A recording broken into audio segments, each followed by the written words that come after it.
Welcome to Impact Monday, week number 2, here on SFL YouTube. I'm Cameron Irvine, alongside Paul Sarp. We're ready to break down all of what you may have missed in week number 2, and we're ready tonight for what I'm calling the most underrated rivalry in the SFL. Paul Sarp, Carolina and Charleston tonight from Fort Moultrie Memorial Stadium. How you doing tonight, Paul? I'm doing great, Cam. Excited to be here for this Impact Monday. Again, like you said, underrated rivalry here. It's the Corbin Cup. What's there not to be excited for? Exactly. We're going to get into all that tonight. We're going to have interviews, PGI interviews, post-game interviews from Ashley Jackson. Mike O'Neill's going to break down the matchup. Paul and I are going to talk rivalries in sports, and we're going to go over all the highlights and all the star performers from the week. Let's get started. First, our headlines from week number 2. Paul, the Kings are back on top. Jacksonville wipes away Portland in the second dominant performance of the early season. Houston heartbreak. The Headhunters lose another game by 3 points or less with an overtime loss to DC. And the lopsided rivalry, Paul, Alamo City 8-0 against Fort Worth since the Toros entered the league. Let's start with Jacksonville, man. This team, they're putting up some big numbers. O.J. Bruin, you think he's happy to be out of Queen City? Man, he is having a ball in Jacksonville. Absolutely. These Jacksonville Kings, they're silencing all the doubters and all the haters, and they're saying we're back. We're ready to. We're showing why we're one of the best franchises in SFL history here, Cam. And in fact, Paul, they just tied Queen City for the most franchise wins of all time with 120 with their win this week and Queen City's loss to San Diego. Let's look at the players of the week. We had a couple honorable mentions not on the list, but it was a doozy of a week out there. Johnny Reno, man, this guy, 31 of 35, 314 yards, 5 touchdowns, no picks. Ace Fennick right behind him, 25 of 28, 305 yards, 2 touchdowns, no interceptions. Christopher Ochoa doubled up on the graphic here early in the show, 223 yards and 11 receptions, added a touchdown. BDG Hollywood, 262 yards at the eye in Florida, 3 touchdowns this week. John Barnhart, 4 picks, 64 return yards, flipped the field, and a couple honorable mentions goes out to Keenan Samuels of Baltimore, 9 tackles, a pick 6, his second of his career, and then Liam Hammer with a punt and kickoff return that we'll get to this week. But Paul, out of all those names, who gets your crown? Who was the player of the week for you? Player of the week, it's so hard because there's so many good performances this week. As far as these names, I would have to go with BDG Hollywood. Again, he's running all over teams, and my own team being included in week 1. So I would have to give my crown to BDG Hollywood. So BDG gets the crown from Paul Sarp. Those are your players of the week for week number 2. Carolina and Charleston getting going here later tonight, Paul, and I'm super excited to see what Charleston does as a bounce back, or as I guess an encore rather. Sure. After they beat Houston last week, they looked really sharp. Not to throw a rhyme in there for you, Paul, but yeah, I mean they look good. Carolina looked good too. They led Mexico City by 14 in the second half, and just really ready to see what these two teams have to show tonight. It's gonna be an interesting one here tonight, Cam. Again, the Corbin Cup, both these teams looking to have another strong performance here tonight, and what better way to do it against one of your rivals? Let's get to some highlights. Baltimore and Mexico City. First play of the game, Paul. Ivory Irvin, he's gone. This guy, Baltimore scored on the first play last week. They score on the opening kickoff this week. Ivory Irvin, it's just what he does. Again, going back to last postseason in the playoffs, Ivory Irvin returning kicks then. So, Mexico City, they got to get something going here, and Phoenix Jones gets them going on the first play of the next possession after Mexico City got hit in the mouth. Jordan Sipe gets a completion under his belt, gets a first down. No more Mike Daggs there. Hits another tight end. They tacked on a field goal. Let's pick things up 17-3 just before the end of the first half. This one-handed catch, beautiful down the field, and that helped Mexico City get into scoring position. Bartley with the catch. And what a catch there. One-handed catch to, again, trying to fight back. Down 14. What a beautiful catch there. Right over Giovanni Bolt, who got hurt early in the game but did come back in. Jordan Sipe finds Ray Bentley later in the drive inside the 10-yard line. Makes a couple of people miss. Gets down to the 4. They weren't done with Ray. Quickly back to the line. Bentley open again. Mexico City cut the deficit down to 17-10, 20-10 at the half. We pick it up in the third. Wigmore deep. It's Irvin again. Terrible coverage by Gerard Brody. He's gone again, Paul. Just what a throw by Jack Wigmore. Again, Baltimore just making big play after big play. It's hard to stop this. Mexico City trying to fight back, but Nate Brown in this defensive front is just relentless. Had to get some grass out of his helmet. Mexico City tacks on a field goal from Chaz Blackwater, makes it 27-13 late in the third quarter. So, hanging around. Next drive, Jordan Sipe. Oh, that's no good. Baltimore brought the blitz, and Keenan Samuels takes it back. We talked about his honorable mention player of the week. Makes it 34-13, so you think it's over. Not even 2 minutes later, Jordan Sipe deep down the field to Nick Lockett. This guy has been awesome for Sipe over the first 2 weeks, and Mexico City's back in it. Lockett just burning the defense here, burning his defender. What a beautiful throw by Jordan Sipe there. Final minute. Jordan Sipe sacked by Saron Yates IV. He passes, gets in the top 10 rather, and gets to number 9 on the all-time sack list. So congratulations to Saron Yates IV for the accomplishment. Terrell Cooper got hurt on the play, and that was the end of Mexico City. Baltimore wins 34-20. Paul, let's talk about these Vultures. They just seemingly, the difference in every one of their games are these big, giant plays. They get the kickoff return opener from Ivory Irvin. They get the pick 6 from Keenan Samuels. They get the long ball to Ivory Irvin for the touchdown. That's 21 of their 34 points that they just got on chunk plays. If I was playing Baltimore at this point, Paul, I would just try to keep them in front of me. That's all you can do. Again, how do you stop this Baltimore offense? And it's not even their offense. Again, they're making plays on defense. To be able to, Keenan Samuels, what an incredible pick 6 to just extend the lead. And as far as, that was just week 2. You date all the way back to last season in Baltimore's history. It's just something they do. Jack Wigmore's 6th season in the league. Again, his IQ just allows him to make those plays. His superstar receivers, they're always in position. And again, I don't know if these teams are scouting Baltimore, but if you want man coverage, you should have ran zone. If you want zone coverage, you should have ran man. It's just... what do you do, right? And that's exactly what these teams have been asking themselves for the last 2 years in this league, and Minnesota was the last one to do it. Maybe someone should watch some film on what they were able to accomplish, because that's all we got over the last 20 games, it feels like, Paul. Again, it's just, it's so easy for Baltimore. And again, everyone in the league should be studying Baltimore. What are they doing? Why? What are we missing that they have? What are they doing that we aren't doing? So Baltimore gets the win. Mexico City, we'll see them next week, Paul. We've got Mexico City, Houston next week. That's going to be a critical game in the South to see if Jordan Sipe and the rest of that Mexico City Aztec team can bounce back. Let's get back to the highlights. Let's go to the snow. Arizona and Denver. Opening drive for Arizona looked pretty good. That's TJ Punk from Ashley Jackson. Arizona's in the end zone, 7-0. Let's check in on the snow. Yay Verity. No, that field goal's no good. Struggling in the weather. Not too many Denver kickers missing home. Let's check in on Cliff Allen. Can he put it through? Yeah, he's still pretty good. 46 yards, although didn't have the juice that he usually does. But it's still snowing, and DJ Moses fumbles the football, gives Denver a possession. Up to that point, Paul, no momentum at all for Denver, and that gave him a little juice. Denver definitely needed the ball there. Again, down 10 points to get back in the game there. Again, holding Arizona at home. Kindler recovers the fumble, but Bailey O'Shaughnessy gets the ball and goes nowhere. Stopped in the backfield by J.R. Lawless. So Denver has to punt. Remember, it's still snowing.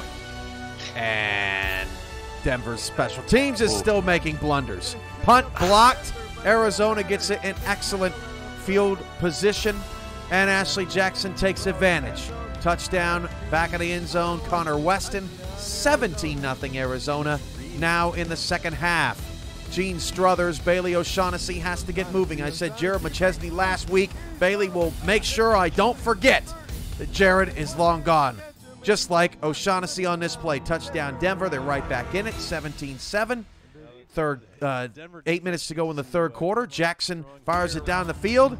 This was the first moment where you felt like, Paul, maybe Denver is going to do a little something with this game here.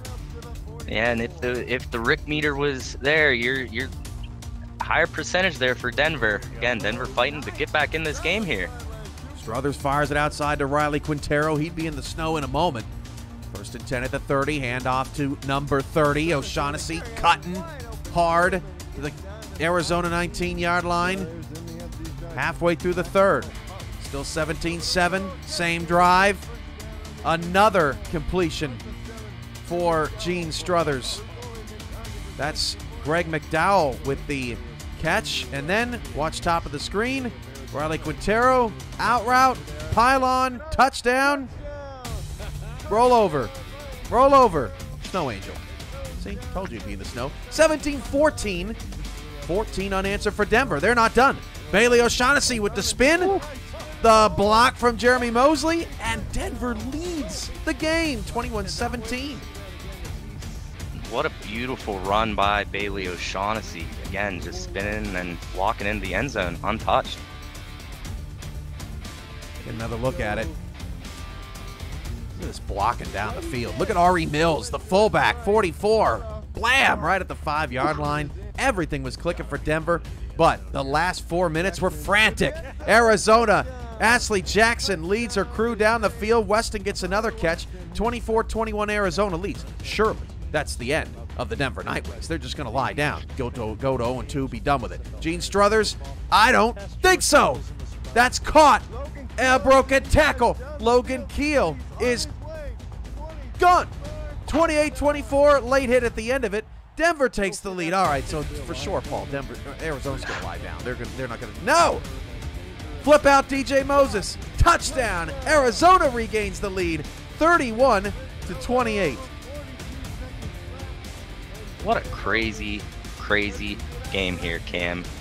Final 4 minutes. That's just unbelievable for that many scoring changes. Denver's got one last shot. 3rd and 10 of their own 33. Struthers down the field. It's caught. Down to 14 seconds left of the Arizona 44. Last chance. Hail Mary for Struthers. Can he be the hometown hero? Hardly ever happens. Sacked. That's why they call it a Hail Mary. That's it. 31-28. Arizona beats Denver. Ashley Jackson caught up with Arizona's Eddie Gage and Denver's Robert Brady Jr. in post-game interviews. Let's take a listen. We are back with PGI and with Hall of Famer and head coach of the Arizona Scorpions, Mr. Eddie Gage. How are you doing tonight, sir? Got the win, so I'm feeling pretty good. Hey, I definitely understand that, and I hear the crowd still live in the background, so I'm not going to take too much of your time. But what do you think I know, right? What do you think the keys to your success were this evening? Number 1, taking care of the ball. Number 2, trying to contain Bailey O'Shaughnessy, as I said in practice all week.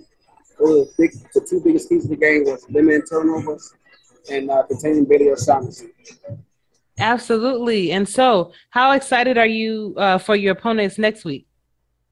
That's another tough challenge. Like I said, they found a way to get 5 wins last week. They haven't played yet this week. 5 wins last season. Tom West and company turned that thing around, and they got Bullbound over there helping them out. So it's going to be another competitive battle in their house. It's probably going to be cold over there again next week up there in upstate New York. So it's going to be a challenge.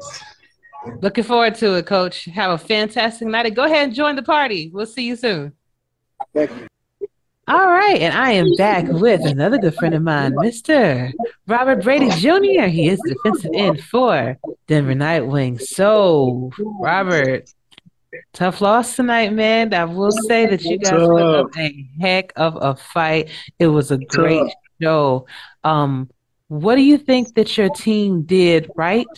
And what do you think that your team could have worked on quickly for me? So our D, especially our front four. Mhm. There's not too many teams out there that are gonna mess with us. Our front four is good. Number 99, you know, before I got there, he was already doing this thing. Um, I came in to be support. Unfortunately, I'm not quite there yet, but I'm growing. I'm progressing. But our defense is the thing. Right now, our offense is kind of trying to figure things out. We got a rookie quarterback. It's good.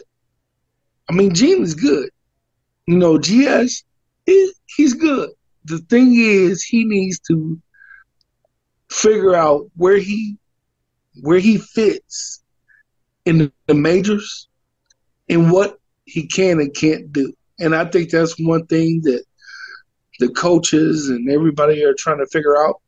Today's game was a prime example. Man, I really appreciate your time. And Right. all right, so I'll see you very soon. Yep. All right, Cam. Thank you, Ashley, for those interviews afterwards. And Paul, it's Robert Brady's on a Denver team that is in a position where Seattle is, where Queen City is. Just teams that are that have young squads and are looking to build a type of culture. But Denver has had a great type of culture for years, and they almost pulled this upset, Paul. They did not make it easy on the Scorpions. And what a game. Again, I'm sure Arizona is super thankful to be leaving the snow, coming out with a win, going back to the warm weather in Arizona. And as far as Robert Brady is what a great locker room guy. What a great person to have on a team. And just he's a rookie, but he's going to be leading by example. Again, trying to fit into this culture. It's kind of like a rebuilding culture, but again, in Denver, they have winning success. So again, what a great game all around. He mentioned Hugo Reynosa too, not 99, Paul, and it's got to feel good to be a defensive lineman in a place where other defensive linemen that are more veteran than he is are having success, right? Because that all you got to do is build yourself up, and you're going to be in a place that can make you successful. So it's going to be interesting to see what Denver does down the stretch, but they do come up short against Arizona. Speaking of coming up short, sorry, Paul. Let's get to some blowouts from this week. Seattle lost to Vancouver 34-16. Trellis Blanton, 30. I see that Vancouver's box score is incorrect. Sorry about that. But Trellis Blanton, 35 of 51, 310 yards. Not a bad game from Blanton. Blanton didn't have a bad week one either. It's just the offense has been too inconsistent. David Gears, nearly 100 yards, 12 catches, a touchdown. David Horrell did his thing. Seattle, though, 8 of 18 on third down, and they won the turnover battle 4-1, but still lost the game 34-16. Vancouver started with 2 straight road games. They play the next 3 at home. What were your thoughts on the Seattle loss, Paul? As far as the Seattle loss, it just came down to the offense not gelling, and again, the defense staying on the field. Again, Vancouver has a great offense, so it just kind of wore our defense down, and we just couldn't put up enough points on the offensive side. 37-17 week 1, 34-16 week 2. It felt very similar there. All right, Jacksonville went to Portland and smoked them 38-17. O.J. Bruin, 34 of 48, 452, 4 touchdowns. And Christopher Ochoa, we mentioned, 223 and a touchdown. Jorge Torres was all over the place, too. 12 tackles, 3 passes defended, even had a sack on a safety blitz and got a pick. 500 total yards of offense for Jacksonville. Meanwhile, Portland continues the trend of really slow starts. They won 4 of their last 6 last season, but are right back in the 0-2 hole this season. Ezekiel Love, 186 all-purpose yards, wasn't enough. Israel Adams, decent day. Leo Morris, anytime your slot corner has 13 tackles to lead your team, that's not necessarily where you want to be, and they are giving up a league-worst 479 yards per game. I don't know what to do with Portland, Paul, but they've lost all the momentum that they had at the end of last season. Man, for them to get hot there at the end of the last season, again, kind of similar season here in season 20 as last season for Portland. But I would think that they're gonna kind of tighten up their defense, and I have a feeling that we're gonna be seeing something here in the future from Portland.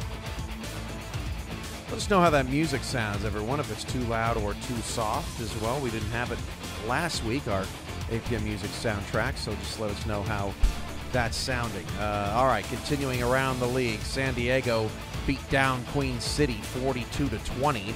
Again, John Lakeman, kind of like Trellis Blanton, did not have a bad game. Didn't have a great game either. 21-36, 245. If you actually watch the game, Paul, you notice that Lakeman's incompletions, while there were only 15 of them, were just killers because they were putting them behind the sticks. He was launching balls down the field they just weren't open, and they were putting Queen City in bad positions. Jet Zero had a decent day, $133 and a touchdown. Orion Horace was everywhere, just like Torres was. 11 tackles, had a pick at linebacker. The defense really broke down in the red zone, giving up 3 touchdowns on 3 San Diego trips. For these Mavericks, holy moly, Pseudo Nakai, 71 yards, 3 touchdowns. We saw him last week. Skippy with the $2 super chat. Music is hurting her ears. Oh, you poor thing. I'll give it a slight tweak just for you. Benji Matson, 5 catches for 100 yards. He was really good. Tom Krieg, 2 pass deflections, 2 interceptions. And how about this, Paul? Scar Patterson eclipsed 10,000 career passing yards in 26 games. He hasn't even made the playoffs yet. He's averaging 384 passing yards for his career. What an accomplishment in San Diego's 2-0. Scar Patterson just really lighting it up this season. Again, leading the league in touchdowns here with 8 so far through 2 weeks. Again, what a great accomplishment in such a short time already for Scar. Skippy at the $2 super chat told me to turn the music just a bit down. Cliff Allen wants me to turn it up. You give $2 super chat, maybe I'll turn it back up. And Skippy's got to suffer, right? That's the way the world goes. But yeah, San Diego all over Queen City. They improved to 2-0. On Friday, Atlanta all over Florida. This box score looks close, but Atlanta led 31-3 at the half. BDG Hollywood 262 and 3 touchdowns. He carried them. Valentine had a sack, and Papineau with a couple of picks as well. Billy Ray Valentine with another takedown for his career. Ron Cochran, man, this guy is struggling. He was the lowest rated quarterback last season. 4 more interceptions for Cochran in this one. 27 out of 46, 326. Bullet Boletsky, longest run was 12 yards on the day. And then E.J. Minchin and Stephen Bush. This is what you don't often see, right, Paul? They're not balanced. 225 of 326 passing yards come from 2 people. And this is just not typical of what we see from the Florida Storm. Again, starting the season 0-2, we're used to seeing them winning a lot of games. I know they have the week 1 curse, but heading into week 3, they got to, like you said, kind of just balance it out, get Bullet going. Bullet Boletsky, again, that's a former MVP right there, and he shouldn't be only getting 14 carries a game. Cliff Allen with the $5 super chat told me to turn it up, so I did. Pseudo Nakai wanted bluegrass music for $5 super chat. I don't have any royalty free, but if you send me some, I'll play some next week, right? No, not a problem there. DJ Woods, yeah, turn it up. I did. Thank you, DJ. I appreciate you. In the chat, Atlanta takes care of Florida 37-27. Paul, you can definitely tell we are feeling a lot better than we were last week. That was a rough way to start health-wise last week. Yeah, you and I both, again, week 1 I wasn't feeling too hot, then week 2 you weren't feeling so hot, so it's good that we both can finally get on the same page now, and good thing we're both feeling better now. I remember last week Skip said, I just want Cam to smile. Well, I'm definitely smiling a little bit more here tonight. After the Atlanta-Florida game, Ashley Jackson caught up with Atlanta's Siege Falco. Another post-game interview. Thank you for joining me on PGI, where I am with my good friend, Siege Falco. He is the GM and wide receiver for the Atlanta Swarm, who had a very big win tonight against the Florida Storm, 27-37. Brother, how you doing? Oh, I'm doing great. It feels good to get that W. I bet it does. I bet it does. But, you guys won in such a dominating fashion. Was this a personal game for you guys? Oh yeah. There was kind of some things that went on in the background. I'm not going to get too far into it or call anyone out. There's good people over there in Florida. I got a lot of respect for Mighty and Art and EJ. There's a lot of good people over there. But especially being a divisional game, we had to step up and prove that, we're going to lead this division this season, because we're here to prove a point. Like, we're a playoff caliber team again. Like, we're going to the championship. Hopefully. There's so many good playoff teams that it's honestly like a coin flip. And one more question. What do you think the key to your success was this evening? It's got to be BDG Hollywood. He was running all over that field. He had like 200 yards in the first half. Like, he just said, give me the ball at the beginning of the game. And we just said, all right, like, take it. Like, you're clearly doing the work. Like, I maybe got 3 or 4 catches. Like, I'm happy because, I had my people eating. The defense was on fire thanks to Swole. And, air traffic control was all over the field. Like, it's great to finally see our rookies and even our veterans finally get some love, and even our offensive linemen, Eddie Gage and Damon. I think he was on the call too. Damon. Damon. Yeah. My bad. But yeah, they did such a great job today, and I just appreciate, that's team. It's just nice to have, people that really care about the team and the success. Good stuff. Siege, I'll see you next week on the field. Thank you for your time, brother. Alrighty. You have a good night. You too. Back to you. Thank you, Ashley. Always great to hear from Siege Falco and all the players from around the league. Let's break down some of our storylines tonight in our Impact Monday game of the week between Carolina and Charleston. The Corbin Cup, as we've mentioned multiple times. So people may be asking, this is the 13th meeting between Carolina and Charleston. How did this rivalry get its name? Well, I asked Jack Brown this question earlier this week, and he said, well, at the Vegas convention, I was talking with Harish about who, we should have a name for this rivalry. We should call it something. And Liam Crowder, who was a little excited that night, grabbed the phone from Harish and said, I love Jeremy Corbyn. Now, if you don't know, Jeremy Corbyn is just some random British politician, because Liam Crowder doesn't do anything in his life outside of British politics. And Jack Brown said, all right, should we call it the Corbin Cup? And they said, sure. And Harish in the chat says, yeah, I don't even remember it. Yeah, it was conventions get crazy. But you know what, Paul? That's where the magic happens in the SFL. Absolutely. That's how these things are born, and now we have the Corbin Cup. And that's where it all starts, Cam. Again, what a better name for this rivalry than the Corbin Cup. Well, I could probably think of hundreds, but that's okay because that's what the rivalry is called now. So that's what we're gonna go with. Biff Marker with a $5 super chat. This is the San Diego era. We're going to be talking about some undefeated teams later, and I will talk all about why I kind of agree with you. Back to Charleston and Carolina.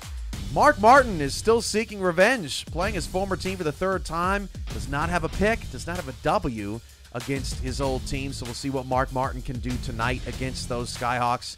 And like I said at the top of the show, an underrated rivalry. Did you know, Paul? Carolina, 58 wins. Charleston, 57 wins. That's both 15th. Top 15 all time.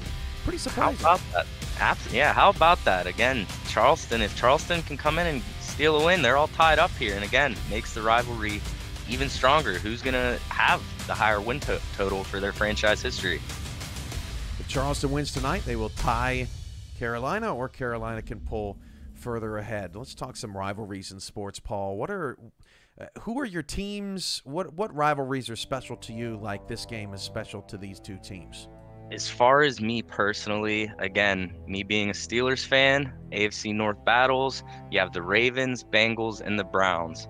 And what makes a rivalry? It's the history between the two teams. Again, going to war against one another time and time again, trying to be the kings of the divisions. So I just get super excited when my Steelers play any of those teams.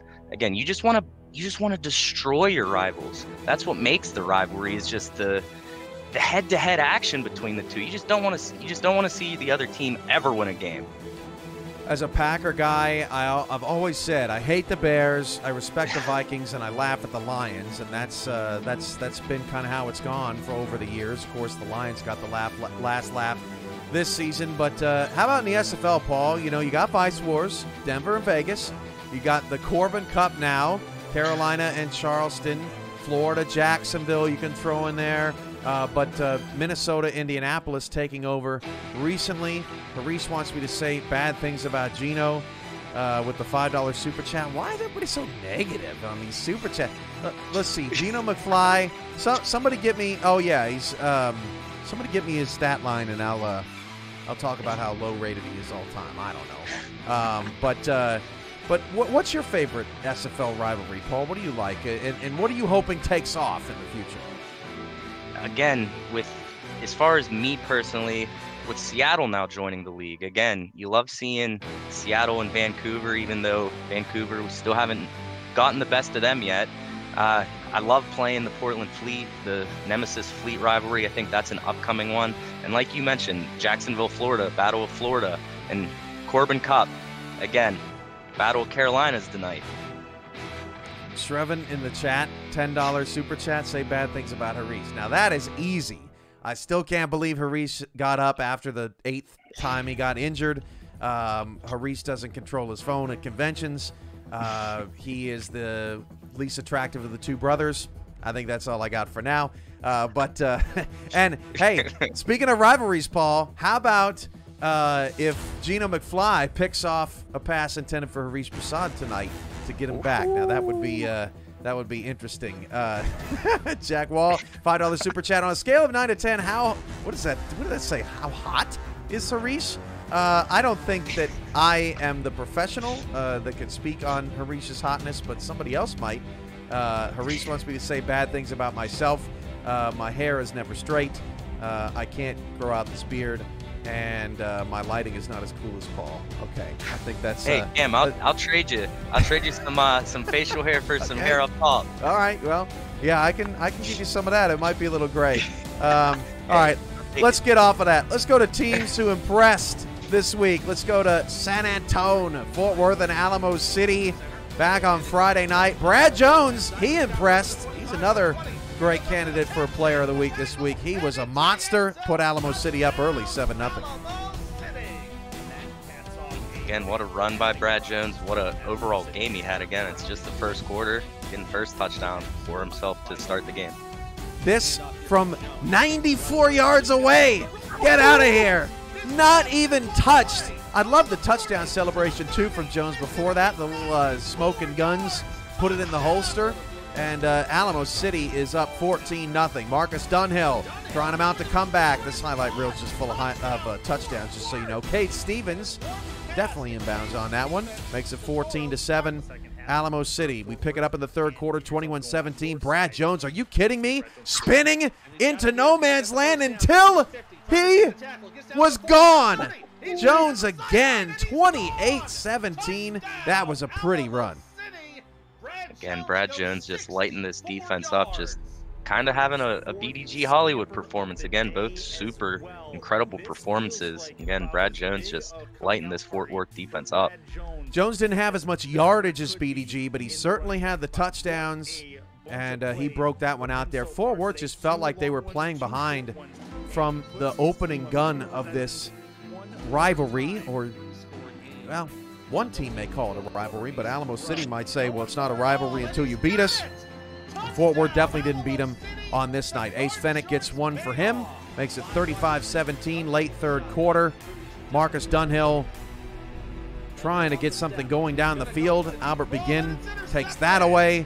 And, yeah, Alamo City ended up winning the game easily. They take the win. Minnesota at Los Angeles. This is one of the most fun games of the week. You may not have seen this if you're just a casual SFL viewer, but watch these highlights. They're a thing of beauty. Chris Komisak with his second touchdown in as many weeks from Johnny Reno. That was his first touchdown. Johnny Reno going for touchdown number 2. That pass is caught by Jay Taylor. 14-0 Minnesota. At this point, Paul, Minnesota still had not been stopped. 10 offensive possessions, 10 scores dating back to last week. Los Angeles would try to get the offense moving. Sully Richardson getting the football down the field to the Minnesota 34-yard line. Now Logan Jack gets a nice block on the outside from LZ Pryor and a first down. Minnesota 24. Now 3rd down and 10. Still the same score. Richardson fires down the field, caught. Pryor down to the 7-yard line. But Los Angeles would have to settle for a field goal thanks to Derek Meerkat, who had a pick earlier in the half. That made it 14-3. Legends still on top. Late first half, Colin Hart. Are you kidding me? A spin inside on your own goal line? You can't let that happen if you're the Lycans defense. Again, dangerous spin there, Cam, like you said, but again, what a great run. Reno trying to make things happen. Remember, they had the ball with 1 minute and 6 seconds on their 1-yard line. 38 seconds to go. Pass caught. Taylor out of bounds. 37 seconds left. Next play. Reno outside. Bachagalupi, 1st and goal at the 10-yard line. Stops the clock. I mean, it's perfect execution. Reno again. Wow. What a throw. Caught for Wow. the touchdown. Actually, France had the last touchdown and caught this one too. 21-3 heading into the half. Just perfection. Reno down the field again. Jay Taylor, touchdown number 4 for Reno. At this point, it was 28-3, and all hope was lost. Sully Richardson is sacked. I mean, why are we even showing this? Obviously, you know why. Things got interesting. Colin Hart on the handoff. It's a fumble. Rochelle Colston forces it. Yosef picks it up, and now all of a sudden LA had life. Again, LA down a lot of points here, Cam, and again, just fighting to come back in this game. A lot of time left on the clock. 28-10. Logan Jack finally gets LA in the end zone. Ensuing kickoff. You know, Paul, if we're showing a special teams play, it's either really good or really bad. Adam Banks fumbled again! Back-to-back fumbles for Minnesota, and Los Angeles takes over. 28-13. They got a field goal off of that. And guess what, Paul? Touchdowns beat field goals. Buchanan Simons with the score. Sure do. 9 minutes left. 35-13. LA still fighting. Sully Richardson deep. Jack Flash. It was so deep the defender fell over.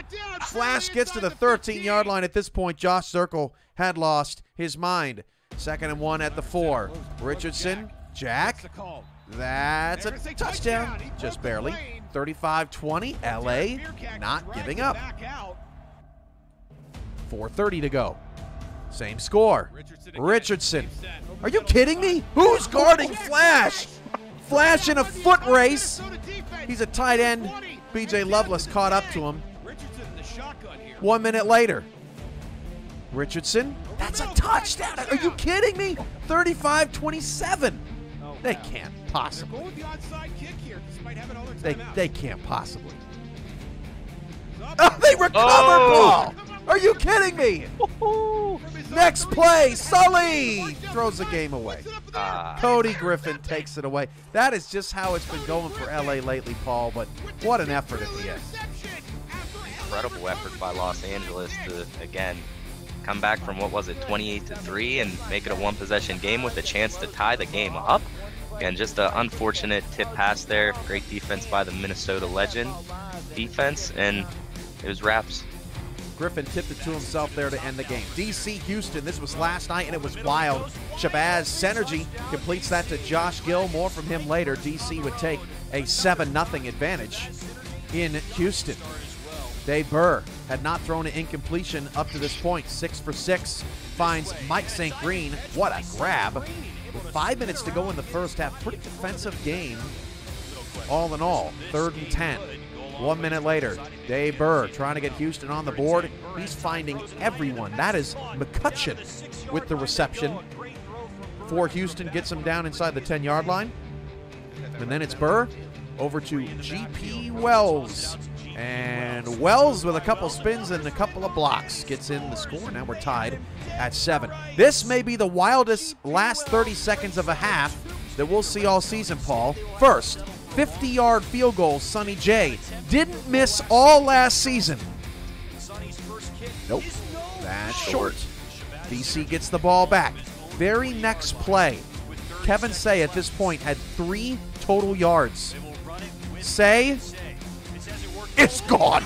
Kevin Say, 60 yards. Right before the half makes it 14-7. Dragons. All right. Houston, 16 seconds left. Burr picked. DeSantis with the interception. More from him later. So DC gets a chance at a record 56.5-yard field goal before the half ended. Oh my gosh. It is no good. So we get to the third quarter. After all that, Shabazz Synergy still hasn't thrown an incompletion, and Mike Churchill is out of here. DC builds a 21-7 lead. What a performance by Shabazz Synergy again. Just like you said, no incompletions up to this point, late in the third quarter. What a game by Shabazz. Burr hits St. Green for the score. Spoiler alert, Shabazz Synergy, 1 incompletion in the game. 1. That's it. Houston did their best despite DC's incredible efficiency. Dave Burr down 21-14 is going to be sacked here. Got to show the defensive line some love. That forces a 4th down and a field goal. It was, well, actually, no, next possession. It's picked off by John DeSantis. 3rd interception for DC. Later, that forced a field goal. Houston down 4. Burr to Mike St. Green, and St. Green breaks a couple tackles, gets down the field, and Houston all of a sudden has new life to win this game. 4th and 4. Dave Burr, clutch. Greg Corky sheds a tackle, gets down to the 5-yard line. Next play, Burr, same play. Corky.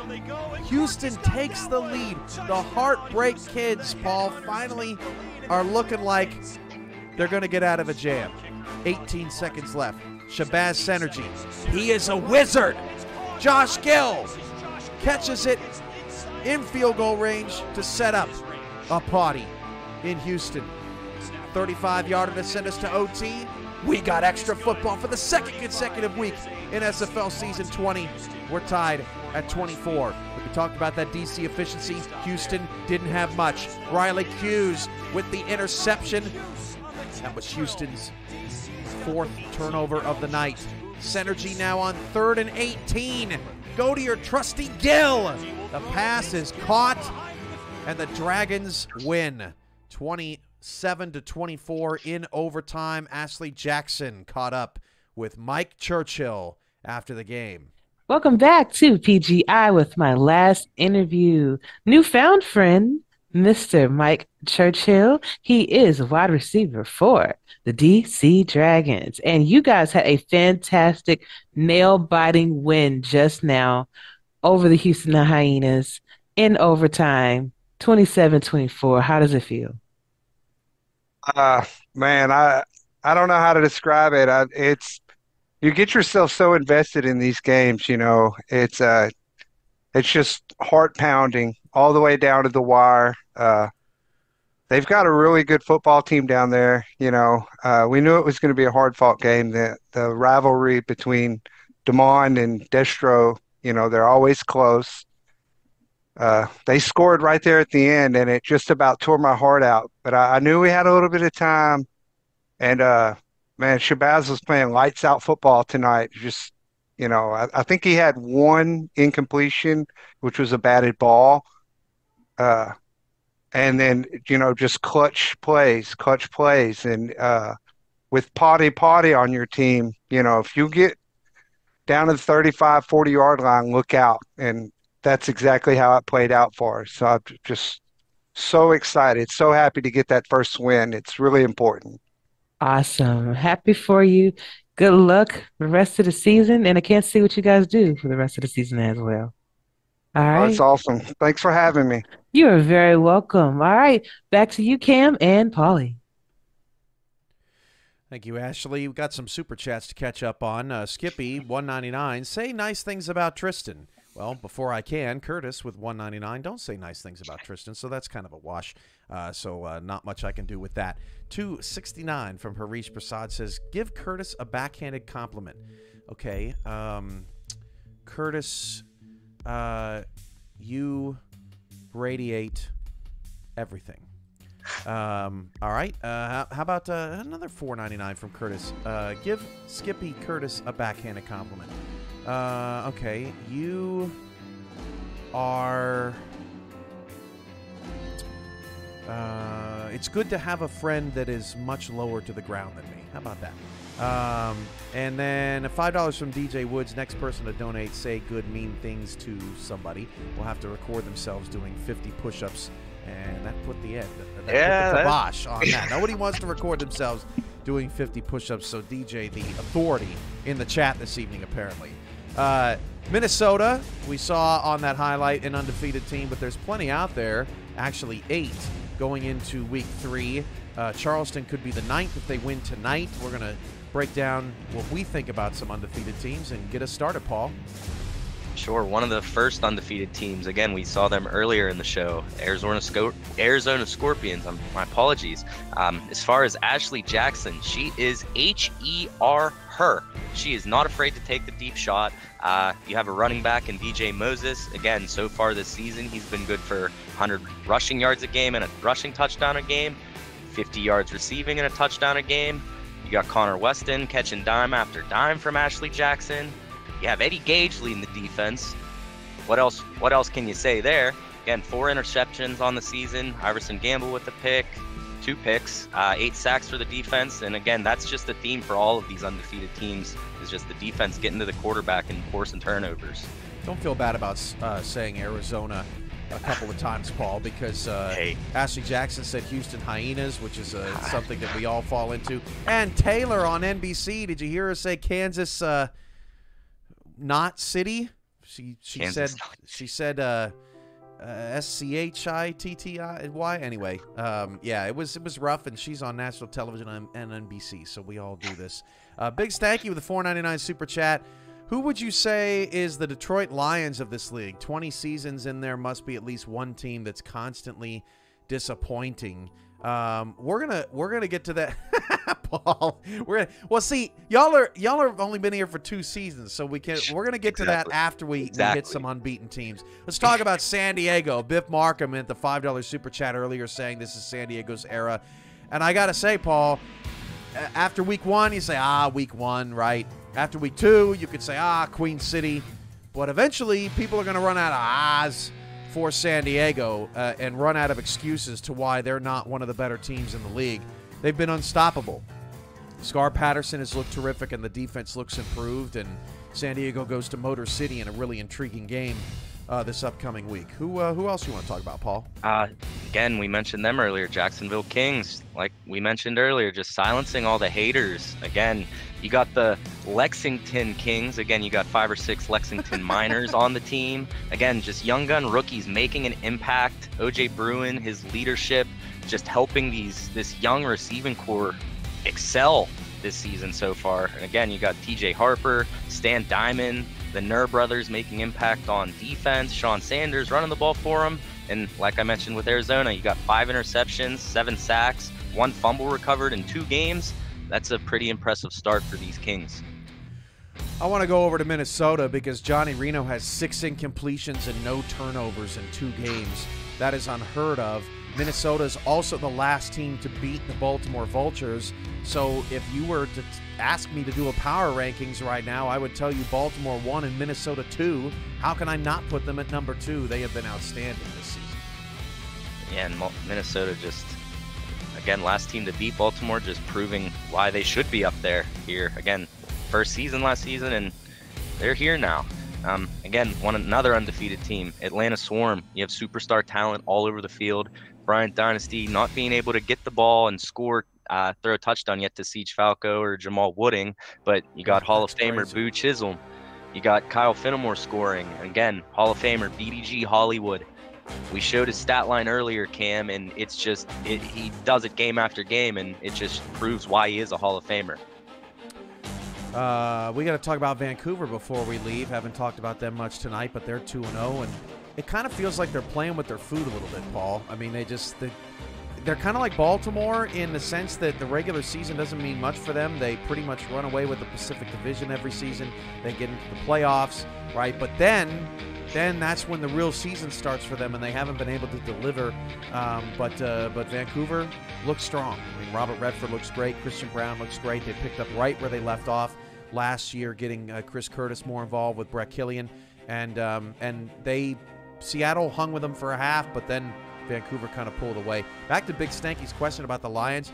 You know, honestly, Paul, San Diego kind of reminds me of the Detroit Lions because San Diego has been down in the dumps for years. But this season, they have a new lease on life, right? They got a new coaching staff. They've rebuilt their roster. And Detroit had a very good season in the NFL this season. And San Diego's off to a hot 2-0 start in the SFL. You can also compare San Diego's offense to what Detroit was able to do in terms of points per game and the high-flying nature that they played with. And so I would say to Sankey that I wouldn't necessarily not root for San Diego, but in terms of a comparison, Stanky, that would be what I would look at. So that's a look at some of the storylines and teams around the league. Let's get back to the highlights. Louisiana at Sioux Falls. This was all revolution early. Liam Hammer on a punt return. This was a special teams kind of week. Look at Liam Hammer go. Picked up from those San Diego Mavericks from before. He's out of here. 7-3 Louisiana early. Punt return touchdowns are rare in this league, Paul, and that was a pretty one. Again, what a beautiful run. Again, as rare as punt returns are, it's always a nice thing to see when we see a punt return on the highlight reel. All the momentum with Louisiana. Tank Bennett with the interception. And Tommy Utah on the offense going to get it back. 3rd and 5 at the Sioux Falls 7. Utah's pass caught. That is Reggie De Niro with his first catch of the season. First touchdown as well. 14-3 for Louisiana. And Paul, we have another special teams play. And this really changed the game for Sioux Falls. Like I said, all Louisiana in the first quarter, and then A.J. Levy says, you like that? Oh, my. On the kick return, a pretty one at that, and Sioux Falls is right back in it, and even a little bit of showmanship at the end. Hit him with the juke, then the spin cycle, and then was showboating on the one. Tommy Utah fires into the end zone, and then John Barnhart gets the pick. Barnhart with 4 on the day. Tommy Utah with 6 picks on the day, yet Louisiana kept hanging around. Jason Williams, didn't hear him, much of him in week 1, Paul, and he finally got things going as well just before the end of the half. What a great addition for Sioux Falls there with Jason Williams. Again, didn't see him much there week 1, but finally turning it up here in week 2. Look at him out of the backfield making plays. 13-14 now, and then Noe Terrasas wide open over the top. 20-14 Sioux Falls. Momentum now fully in the grasp of the Sparrows. Utah down the field, picked off. Jay Ringgold. There's another interception for Sioux Falls, which, by the way, improved on their blackout uniform set. This was a great uniform game. Had a lot of great uniform matchups this week in the SFL. 20-14, late 3rd quarter. Julian Tyree down the field, and you can't take that chance if you're the last line of defense. K. Marion, touchdown, and Sioux Falls is pulling away. But here we go, Paul. Liam Hammer now with a kick return. I'm not sure there's ever been an SFL game with 3 special teams touchdowns, but Liam Hammer just did that. Wow. 1 on each side, Cam. That's impressive. keeping Louisiana in it 27-21, but with 5 minutes left to go, Tommy Utah with a chance to take the lead. And A.J. Levy, who had the kickoff return earlier, picks it off and puts an end to that ride. 30-21, Sioux Falls with a win. Motor City at Canton in the battle for the Golden Dog Bone, and this game was won pretty early on. Cameron Curtis, Kendra Wells. Wells had a terrific outing. Over 10 catches, 100 yards, and that score. 7-3. Next possession for Motor City, who got the win last week. Creata's pass, picked off. Gary Clem. Canton going back the other way. And Motor City struggling on the road against the winless Classics, who were looking for their first win of the season. Cameron Curtis fires it. I don't know how that was caught. Twin screw, first down of the 20. Curtis, one more time. Wells, first and goal to the 7. I mean, Motor City, you could see it in the highlight, Paul. They're just on their heels this entire first half. And Motor City just didn't come out with the right game plan against Canton here, Cam. And just, like you said, just looked like they were playing from behind and off balance all game. Are you kidding me? Another special teams highlight? They're Al everywhere. Dillapre Sr.? Oh! Just got away! And he's out of there, and that sunk the V8's engine, ship, car, whatever. 21-6. Canton gets that score. Motor City didn't go away. 4 minutes to go. The V8's defense kept them hanging around. Christopher Dean gets the score, 21-13. Now 24-13. 90 seconds left, and Creata's pass is picked off by Bob Funk. After the game, Ashley Jackson caught up with Canton's Evan Lacy for an interview. All right, everybody, welcome back to PGI with my good friend, Mr. Evan Lacy. He is the quarterback for the Canton Classics, coming fresh off a win. How does it feel? Oh, it feels great. You know, my player is Evan Lacy. However, my name is Van Lacy. The player Evan Lacy is based off of my son, my late son. You know, I created the player based off of him, you know, but if you guys ever want to really get into the full story of Evan and why I'm here in SFL, please look at Ashley's show, her archives. So it is there. But yeah, we came out with a win tonight. You know, we first week 1 we went against the great Arizona, and you guys are so formidable. It's really hard to game plan for you guys, but we did our best, and that's all we can expect, and you guys came out with the win. But tonight, or today, we went against, you know, another good team, and, you know, we did as good as we could. We game planned. The coaching staff really did a good job of game planning for Motor City. Motor City came out game 1 and shocked a lot of people, but you know, we were even game planning for Motor City before, at the same time as we were game planning for Arizona.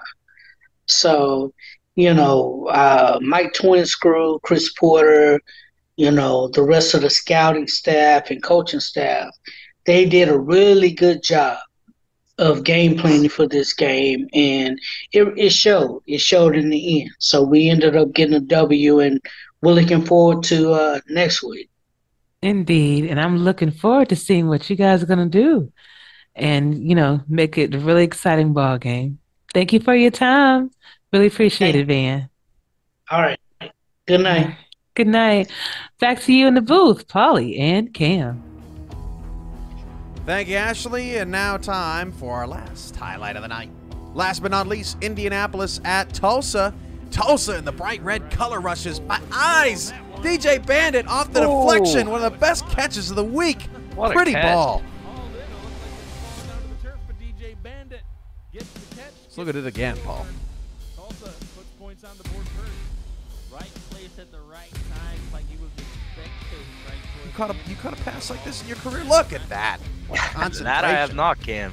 What great concentration there by the tight end to catch that tip drill. Someday, Paul, someday. 7-0 second quarter.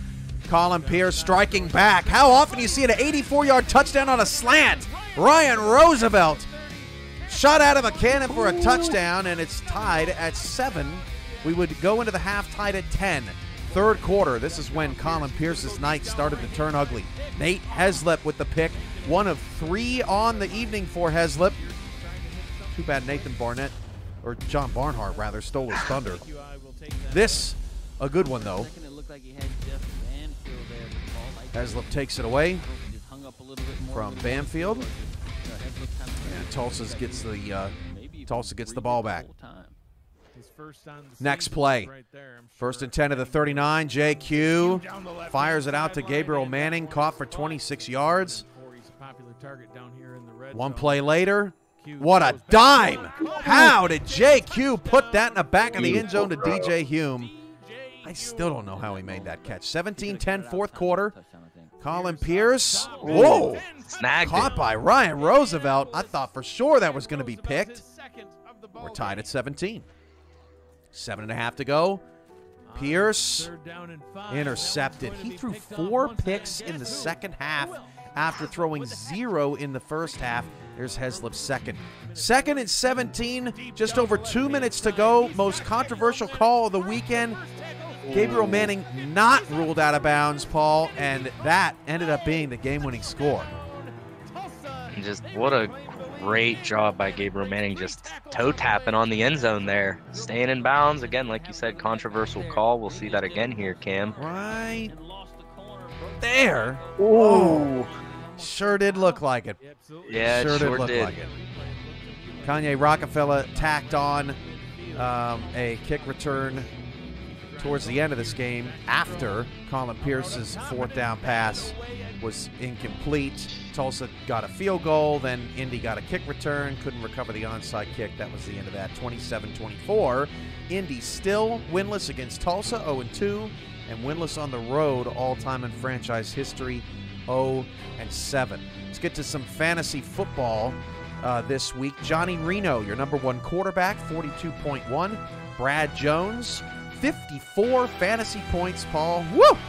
Even beat BDG Hollywood's 47.6, making me regret not having him on the Player of the Week graphic. Stephen Hacker, 40 points of fantasy this week. James Matthew Jr., 22.5 for Queen City in the loss. At least he was the number 1 tight end. Hacker was the top flex player. How about Grant Hardaway? He is your number 1 ranked team this week with 164 points, despite Ron Cochran as his quarterback, but he got Mac Chima, 47.9 this week, that helped him out. Jaden Swift finished 8 points behind him with 155.9. And looking at all those top leaderboards, not a lot of Carolina or Charleston players tonight, expecting maybe a little bit more of a low-scoring game. Before we get to Mike O'Neill's breakdown of this ball game, before we hit the field, Paul, your final thoughts on Carolina and Charleston in week number 2. I think this is going to be a good one, Cam. Like you said, Charleston trying to be the 9th undefeated team through 2 weeks of SFL action this season so far. Again, I think it's going to be a defensive battle. I did catch Charleston's general manager, Terrell Sutherland, on SFL Nights, and he thinks that Charleston's coming back. He claimed that they're going to have a top 10 defense here all season, so I'm excited to see this Charleston defense and seeing if they can stop this Carolina offense. I should mention that it's week 1. I should also mention that Fox finished 3rd place because he's always shaking his head at me every single night I'm on the air. So there you go, Fox. Congratulations on your bronze medal. Can't leave without giving Skippy a big old smile. And let's go to O'Neill for the game preview. See you for kickoff. Thank you, Cam and Paul in the booth. Appreciate you guys. Pleasure to be working this with you. Mike O'Neill here, guys. Welcome to ATS Matchups to Watch. Tonight, we've got Monday Night Football as the Carolina Skyhawks travel in to Charleston to take on the Predators. And look, last week, we watched Carolina give up a lead late to Mexico City. And I think this is a revenge match for them. They're traveling into Charleston, division rivals. to take on the Predators, who came out and shocked everybody in week 1. And I think Carolina wants to come out here and say that this is a statement win for their team this week, should they get the win. We're going to go over a couple matchups to watch here. A couple interesting things here. Number one, the obvious, right?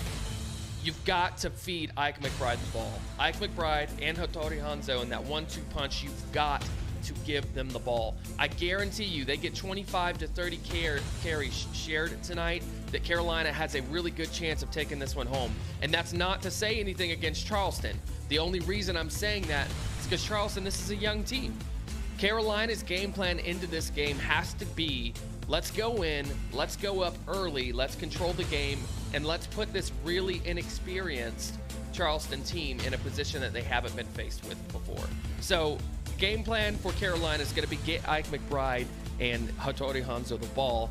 Obviously, it's going to be tough whenever you've got Mal Rivers and Jack Brown on the other side of the ball, you know, staring you down. It's going to be a difficult task. This is a very talented Charleston team, but they're going to have to control the run of Carolina if they're going to have any success. So let's flip things over. Talking about Charleston here. Charleston is going to have to be creative on play calling. This is a good Carolina defense. This is a defense that held its own against Mexico City, and this is not a team to sleep on in the Skyhawks. Charleston has to come out here. You've got a former wide receiver running back in Saren Storm. Maybe utilize him in the passing game. You know, try and get him on some swings. Maybe try and throw some formations in there where he's lined up out wide. But you've got some good inexperienced, like I say inexperienced, they're young receivers. You know, let's get them lined up on the outside. Let's see what they can do. They did a heck of a job in week 1. Let's try and carry that momentum over into week 2. That's what I'm saying to the Charleston Predators if I'm in that locker room right now. So the key matchups you want to watch out for tonight, Ike McBride and Hattori Hanzo against Jack Brown and Mal Rivers, and Saren Storm for the Charleston Predators against that Carolina defense. I want to see Charleston come out and do some creative things. And with this, Kentez Johnson got clean in the pocket.